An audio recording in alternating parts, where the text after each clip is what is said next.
Hello, everyone. Welcome to a surprise bonus episode of the Terminal City FC podcast, part of the Area 51 Sports Network. Josh Ray joined alongside Nathan Dirk as per usual, and today we've got another special guest, a returning guest. We're pleased to welcome back MLS Apple TV analyst Sacha Kljestan back on the show. Welcome back, Sacha. What's up, guys? Thanks. How you doing? Good. Pretty good. Thank you very much. Let's get right into it. Before we start talking about the match, let's just talk about the Whitecaps season in general. Last time you were on the show, we talked about kind of the effect that Jesper Sorensen has had over the last two seasons. That hasn't really seemed to skip a beat since that. We're looking at the best overall season in MLS for the Whitecaps so far. How difficult was it to beat what last season was? Yeah, listen, it's been more of the same this year. It's been very consistent from Jesper Sorensen and the Vancouver Whitecaps. I think they've done a really good job of just becoming a better version of what they already were last year. And I had a chance to speak to Jesper Sorensen yesterday, and he said, the only little tweaks that they've had this season compared to last is when they play at home, they've been trying to press a little bit higher up the pitch and play really high up. And then the other thing is they've become better with the ball, even better than last season, that they're now starting to push teams way back. So now you have to figure out how to break down a really low block. Sometimes it's by design that teams sit back against them, but sometimes they push teams back. Like when they played Galaxy on the road last week, they just pushed the Galaxy back in the second half. And it's been fun to watch. I think most Vancouver fans should be excited, as they were last season, about what's going on there right now on the field. And I'm really enjoying what I'm seeing. Yeah, we'll get to the off the field stuff afterwards. But how difficult is it for MLS teams in general to kind of skip over that sophomore slump? We kind of see what's going on with San Diego. How do the Whitecaps avoid that? Is it just by doing that more of the same? I don't see this as a sophomore season for this group, even though it's Okay. Jesper Sorensen's sophomore season, because the core group of guys on this squad have been together now for 3 or 4 years. When I think about Ryan Gauld, Kubas, Takaoka, Veselinovic, Blackman's been there for a while, Brian White. Like that's the core of the team. Yeah. Sebastian Berhalter is a little bit newer, and he's been such a key piece to this team. It seems like he's been there for years. So I don't really see this as a sophomore season or any type of slump coming. There's going to be some up and downs. We know that they're going to lose a couple of games, and we'll start asking a few questions and all that. But I think just like last season, they're a very consistent team with a pretty experienced group. Thomas Mueller, I haven't even mentioned his name yet. Let's be honest, he's probably the most important piece. So it's been really, really good to watch. I don't expect there to be any type of slump. We talk a lot about how good this team is, but one thing that it hasn't been mentioned yet is the depth of the team, like the likes of Jeevan Badwal, Kenji Cabrera, Oliver Larraz, Ryan Lumi. Just what are your overall thoughts on the depth this team has? Yeah, the depth is good for this team, and it's important when you have moments like this where Thomas Mueller couldn't play last week. Don't know if he's going to play again tomorrow, and so it's an opportunity for Jeevan Bodwal, who the whole club is very high on. Like we had an interview with Brian White 5, 6 weeks ago on MLS Countdown or MLS 360, and we asked him who's a player on the team that we don't talk about enough, and he said it's hands down Jeevan Bodwal. Like this kid can play anywhere. He's so technically gifted. He's so talented. And then the other young one who he's not getting much playing time because Brian White is so durable and wants to play all the time is Ryan Alumi, who I have a quick story on him because I knew him as a player. I've been watching him a little bit, and I've seen that there's some quality there. Did I think he was as good as I thought I saw on TV? I wasn't sure, and so I had a chance to play in a little scrimmage game with the Canada national team in January when they were here in Orange County. Jesse Marsh needed a player to fill in. So I go out there and fill in, and I have to play underneath Ryan Alumi for a 50-minute game, and I was blown away by the type of player that he is at his age. So I think he's got a very bright future, and when he has his moments to shine this season, I think he'll take them. That's nice to hear, actually. When we talk about Javine Badwal, we kind of look at this really, really early part of him in his career, and I kind of make parallels to what Sebastian Berhalter was when he first came to the Whitecaps, in that he was kind of a Swiss Army knife. He was playing Yeah, a six and eight. He was playing on the wing. He was playing as a right back. His joke was if they needed someone in net, yeah, he'd figure out how to do it, right? That kind of seems to be Jeevan right now, in that he is playing in the midfield. He has played as a 10. He has played as an eight. He's on the wing. yeah. Is it just a matter of he needs to figure out, like he's great at all these different positions, but he needs Yeah. to solidify who he is right now? No, I don't think so. I think it's Okay. a very good thing that he's open, willing, and ready, and can help the team in any position. I remember getting to Anderlecht. I was already older. I was 23, but in my first few months there, I played, on the right wing. I played in the middle. I played in a middle three and a middle two. Like we changed our formation up a lot depending on who we were playing against and how we wanted to progress the game. And I played in a bunch of different spots, and that helped me get on the field. And so I think in any way, having a young player that is open and willing and ready to play in any position to get on the field is a major positive for a coaching staff. Yeah, now when he gets to be older and he's 22 and he's in the thick of it, I'm sure he's going to be solidified in one spot, and it's going to be, if he's still at the Whitecaps, it'll be his team and it'll be his position. But he's in a very good team right now. If another team, he'd be a starting player. There are some bad teams in MLS, let's be honest, but I think it's very beneficial. The guys he's training with every week, and then now he's getting some minutes to help the team, whatever position it is. I think it's a very good positive. I'm just scared you're calling 22 as someone as older. Yeah, I know. These kids are all starting so young now, man. I It's awesome to know. see. Yeah, and let's move on to the game of this weekend. And we got two very good teams, a kind of like a heavyweight tilt.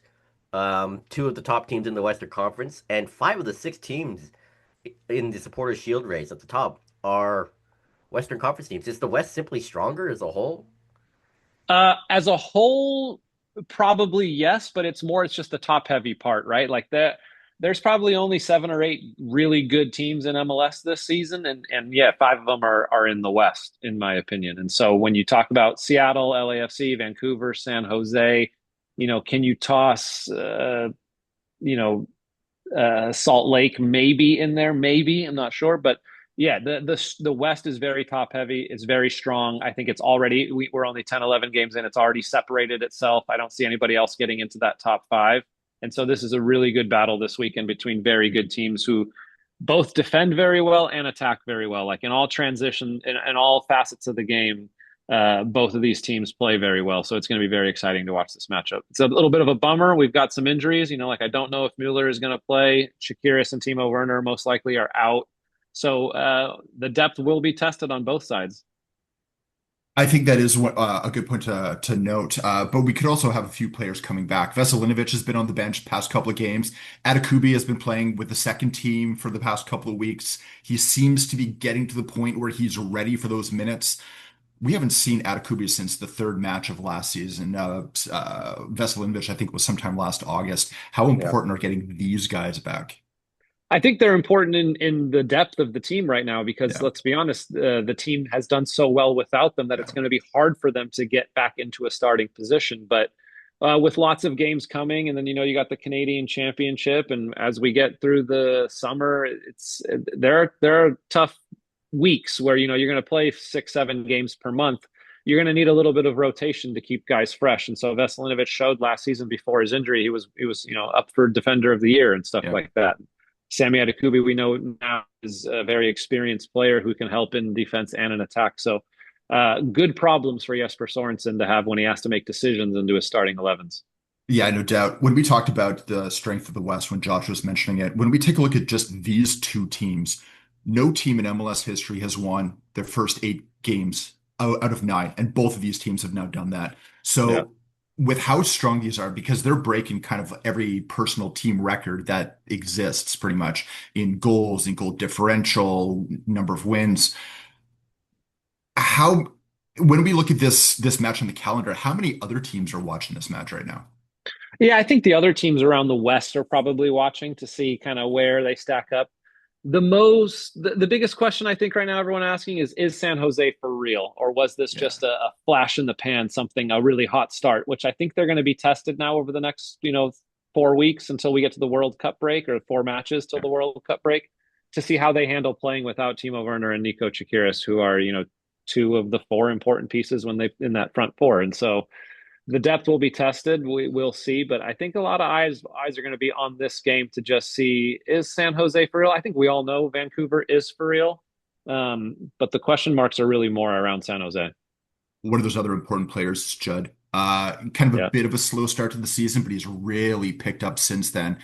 Is he one of those other important pieces? Oh, he's very important. I played Yeah. with him at the LA Galaxy, so I know him as a player.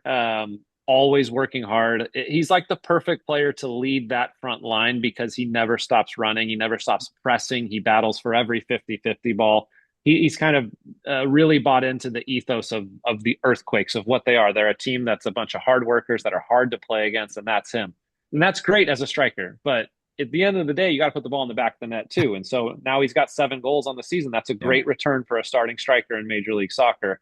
So he's doing both, and he's going to be a handful, I think, for a couple of years to come for this club. Yeah, and San Jose, one of the things that has made them so good is Bruce Arena and his coaching. Just what do you make of the job he has done in, I believe, his second year with the club, Yeah. and just the improvements they've made over the past year or two?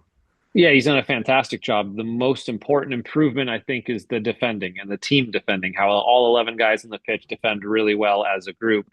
And he's doing it with a bunch of guys that are just kind of mid draft picks and young American guys. And so all those players that went through tough seasons last couple of years, giving up a couple of goals, that kind of core group of guys, they've all kind of leveled up a bit. The main one for me is Bo LaRue in the middle of midfield. Mm. He's been fantastic. I think he's really stepped up and actually scored that banger in Vancouver earlier this season. And he scored some great goals. But his partnership with Vieira in the middle of the midfield, I don't think they have as much quality as Kubas and Berhalter, but what they do something very similar is that they take up great positions. They're tactically smart. They work very hard. They're hard to play against. They have good quality when they get the ball on their foot and understand, get the ball to the guys in front of them that can help make the difference. So I see a lot of similarities tactically in these two teams. I think just Vancouver has more quality and more depth. I want to go back to that match that was in March because it was the only match in MLS so far that the Whitecaps have lost this season. It was only a 1-0 game. Yeah. Whitecaps seemed to have the pace of play for a large majority of that game. For me, the man of the match had to have been Daniel, what he did in goal. Is this one of the marquee goalkeepers in the league? I don't think he's one of the marquee Okay. goalkeepers, no, but I think he's played well at different times and been often inconsistent over the past couple of years. But like a few of the other players, talking about some of the young defenders, Mooney, Reed Roberts, even Kikanovic, who's playing as a right back now for San Jose. These are all guys that they've gotten better as the years have gone on. And so I think Daniel as well, inconsistent moments this season, he's playing pretty well. I just keep questioning whether they can keep it up over the course of 34 games. How long do we have to go before we decide whether or not San Jose is real? Is it going to be till we get to that World Cup break, or do we have to wait until afterwards? I don't know. It's a good question. There's a couple ways to answer. I would say after the World Cup break, because from what I'm Sure. hearing, I think they have some money to spend this summer, and they've got some open DP spot I think Bruce Arena is probably doing his best to convince ownership, give me some more money, let me add another quality piece to this attack and some depth to this team. And so if they do that, we'll see. But I'm excited about where they're at right now. I'd say they're Yeah. close to being legit. I want to see how they do over the next couple of games. And what do you have, what do you think it will take for the Whitecaps to get 3 points out of San Jose? They haven't really done well at PayPal Park. I think the last time they won there was 2 or 3 years ago, but last time these two teams met, San Jose's low block was the defining factor. Just how do you see the Whitecaps, try to break down that low block and get the win on tomorrow? Yeah, listen, if Tomas Mueller can't play and Bodwall starts there, he's going to be key, and they're going to rely on him to be like crafty in between the lines and try to set up chances for Brian White. The big one for me will be the wingers. How the wingers, who Jesper Sorensen decides to start in the game, and then who subs in the end to finish it. But going against those outside backs, and so it's typically been Ricketts and Kikanovic. Ricketts better 1v1 defender. Kikanovic got a great engine on him, but I think those are the spaces that Vancouver can try to exploit in 1v1 situations down the wing. Like when they get a little bit of momentum going and they get into 1v1 chances in the wide areas, I think I give Vancouver the edge. Before we get to the off pitch stuff, I just want to ask about the Earthquakes. They seem to be significantly underperforming what their XG is. They're being very, very, very clinical. Is that kind of a testament to what Bruce Arena has done and just being very, very clinical with what you said might just be kind of like these working class guys? I think if you look at those numbers, you see that they score a lot of goals late. And so I Yeah. think they're And I don't want to include the Austin game because the Austin game was a blowout. yeah.